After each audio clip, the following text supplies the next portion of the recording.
नमस्कार दोस्तों, अखंड ब्रह्मांड रहस्य चैनल में आप सभी का स्वागत है। हजारों साल पहले अद्भुत तरीके से बनाया गया था गीज़ा का पिरामिड, जिसकी कारीगरी को देख के ये पता लगता है कि जिन्होंने भी इस पिरामिड को बनवाया था उसे इन सारी चीज़ों का और टेक्नोलॉजी का बहुत ज्ञान था और साइंस के बारे में काफ़ी जानकारी थी।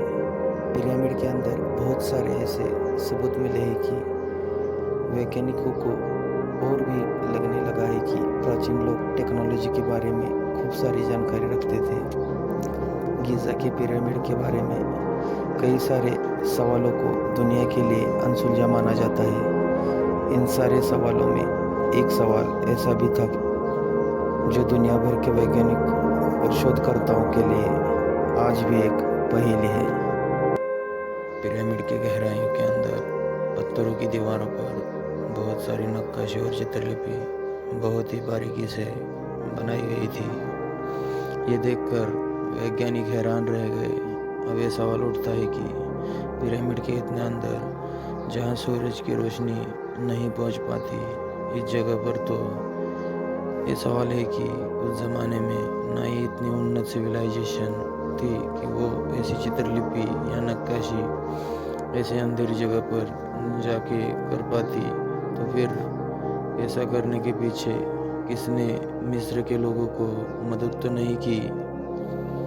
कुछ लोगों का मानना है कि इस जगह पर नक्काशी का काम करने के लिए तेल के दिए या फिर मशालों का इस्तेमाल किया गया होगा, लेकिन शोधकर्ताओं का मानना है कि पिरामिड के अंदर तेल या मशाल या दिए जैसे कोई चीज़ नहीं मिली या उससे निकलने वाले धुएं के निशान भी नहीं मिले। लेकिन मान लो अगर पिरामिड के अंदर छोटे छोटे कमरों में वो आग जला भी लेते तो वो ये चित्रलिपि नहीं कर पाते, क्योंकि मशालों की वजह से वहाँ बहुत सारी गर्मी पैदा होती, जिससे कि उन्हें वो काम करने में दिक्कत आ जाती और चारों तरफ धुआं ही धुआं भर जाता। इससे पता चलता है कि प्राचीन मिस्र के लोग रोशनी के लिए किसी दूसरी टेक्नोलॉजी का इस्तेमाल करते थे। इस सवाल का जवाब हमको शायद मिल सकता है टेम्पल ऑफ हतुर, जो कि मौजूद है इजिप्ट के छोटे से शहर दिमडिरा में।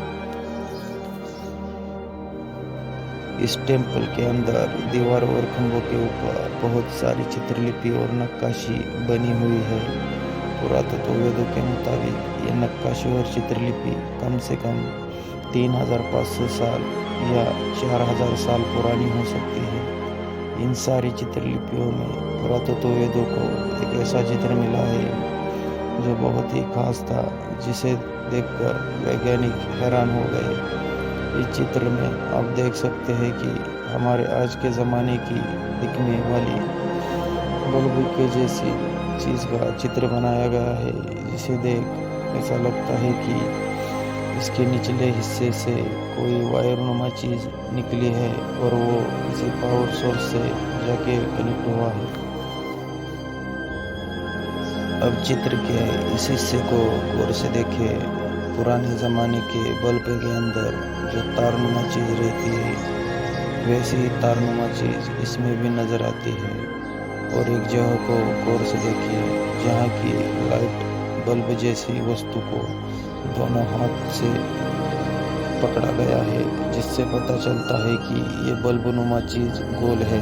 और सबसे अजीब बात यह है कि जिस बल्बनुमा चीज़ को जिन हाथों ने पकड़ा है, अगर ये पारदर्शी ना होता तो इसकी दूसरी तरफ का हाथ दिखाई नहीं पड़ता। इसका मतलब ये वस्तु ट्रांसपेरेंट है। ये हो सकता है कि यह लाइट बल्ब जैसी वस्तु कांच की बनी हुई हो, जिससे ये पता चलता है कि यह पुराने ज़माने का बल्ब है। और अगर ये पारदर्शी नहीं होती तो दूसरी तरफ की चीज़ें दिखाई नहीं देती। सच में ये चित्रलिपि बहुत ही रहस्यमय है। सच में अगर ये चीज़ लाइट बल्ब जैसी कुछ है तो इस चीज़ को जलाने के लिए किसी बैटरी या बिजली जैसे किसी माध्यम की ज़रूरत थी। इससे पता चलता है कि हज़ारों साल पहले प्राचीन मिस्र के लोग को ऐसा माध्यम मिला कि जहाँ से उन्होंने विद्युत मिल सके? इस सवाल का जवाब शायद हमें मिल सकता है, जो कि मिस्र से ज़्यादा दूरी पर नहीं है। 1930 में इराक के बगदाद शहर में एक छोटे से गांव में खुदाई के दौरान मिट्टी से बना एक घड़ा मिला, जो कि बहुत ही प्राचीन था। जब शोधकर्ताओं ने इस पात्र को बीच से काटा, तब इस चीज़ को देख के उनके होश उड़ गए। वैज्ञानिकों ने देखा कि उस चीज़ के अंदर का हिस्सा तांबे से बना हुआ है और उसके बीच में लोहे से बना रॉड अलग से रखा गया था। शोधकर्ताओं के मुताबिक ये पात्र 2000 साल या उससे भी पुराने ज़माने का है। बाद में इस चीज़ों का नाम दिया गया बगदाद वेटाडी, क्योंकि इस चीज़ को देखने के बाद बहुत सारे जाने माने शोधकर्ताओं का मानना था कि कॉपर ट्यूब और आयरन रॉड से मिली ये चीज़ एक बैटरी जैसी थी।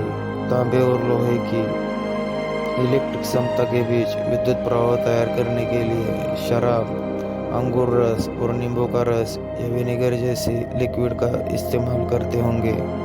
लेकिन कुछ शोधकर्ताओं का मानना था पेड़ों से बना कागज सुरक्षित रखने के लिए इस पात्र का इस्तेमाल किया होगा।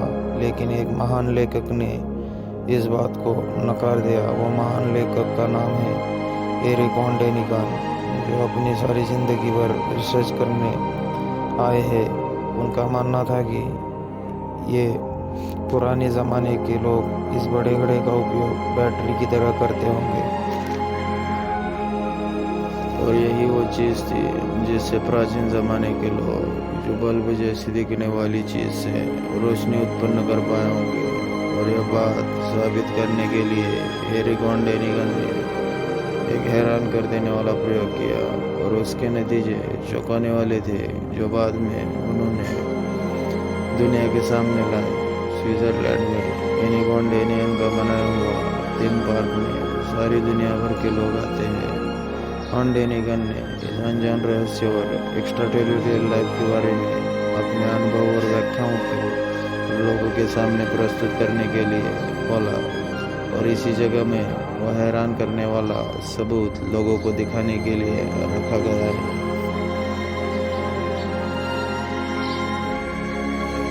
क्या वाकई में हजारों साल पहले एंशिएंट इजिप्शियन लोगों ने इसी तरह प्रकाश उत्पन्न किया?